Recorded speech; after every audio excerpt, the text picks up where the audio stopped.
fresh update that we have. There are now reports of riots inside one of Moscow's prisons. So this is fast becoming a situation which is looking like the biggest challenge that Putin's leadership has faced in Russia. Now we are told that there are riots that are happening inside one of Moscow's prisons. Siddhant, anything that you can tell us about this situation? The media reports are telling us Arunima, but as my senior colleague Sanjay Suri was highlighting, would also like to add on to what he was saying. Arunima, there is a large section in whole of Russian Federation which believes that the entire sanction that have been put on Russia by the Western countries, and because of which large population is suffering. Arunima, trust me, they are not getting basic supplies to Russia, and in fact, the companies have also withdrawn their investments, fearing American action on them. So there is lot of domestic problem going on in Russia.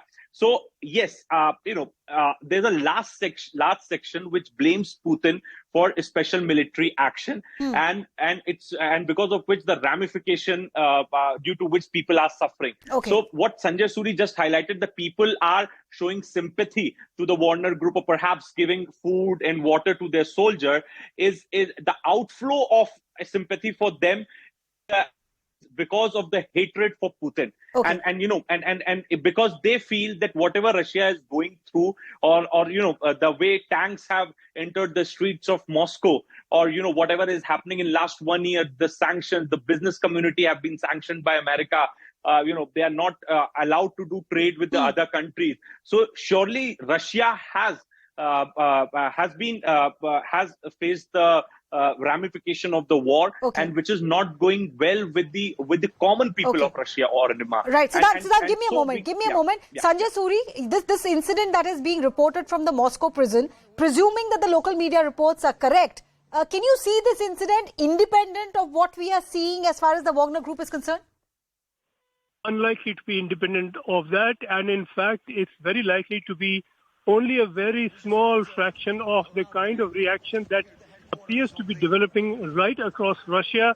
It's only the scattered few reports in the occasional instance and eruption that is getting into the news. But whatever we've seen so far suggests an outpouring of relief at a sign of change from Putin, support for those who are seeking to bring about that change. And there is clear unrest. This has been under the lid for far too long.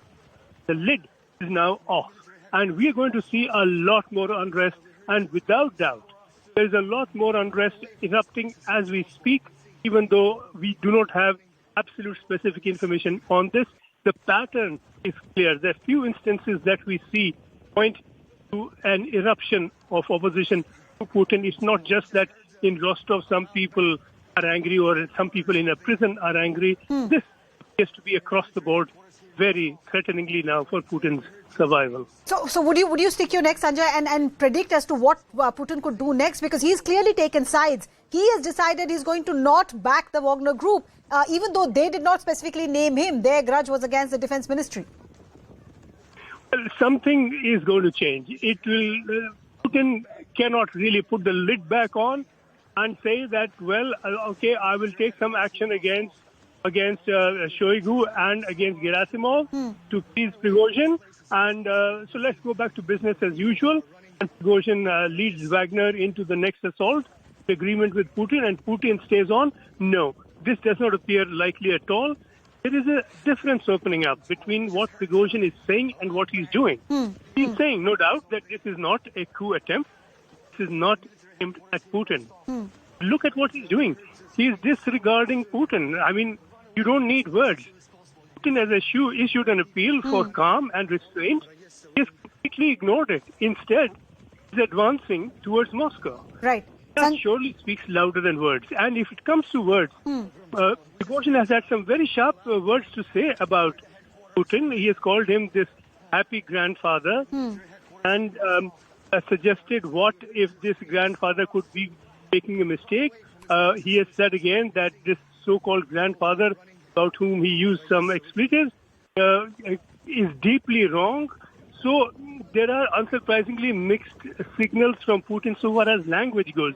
Okay. No mixed signals so far as his action goes. He's advancing. Okay. Sanjay Sadan, please do hold on. You've made references to what Putin had to say, what Prigozhin had to say. Let's play out for our viewers exactly what the two, characters who are at the center of this conflict are saying, and also Sanjay Suri's analysis from the ground. And after that, I'll go back to my colleagues. Мы воюем только с профессионалами. Но если кто-то встанет на пути, мы уничтожим все, что будет вставать на пути. Мы протягиваем руку каждому. Не нужно плевать в эту руку. Мы идем дальше, идем до конца. I talked to commanders in all directions. I'm also addressing those who have been deceived into the path of a grave crime and armed rebellion. And everything must be put aside that makes us weaker. Any differences that may be used and are used by our enemies to disrupt us from within will defend our country and our statehood from any threats, including internal treason. And what we're facing now is treason. Big ambitions and personal interests have led to betrayal one's country, one's nations, and the cause for which Wagner's group fighters and commanders were fighting along with the armed forces have been betrayed by those who are trying to organize an armed rebellion, pushing the country towards fratricide and civil war, and ultimately to defeat and capitulation. I repeat, any internal rebellion is a deadly threat to our state, to us as a nation.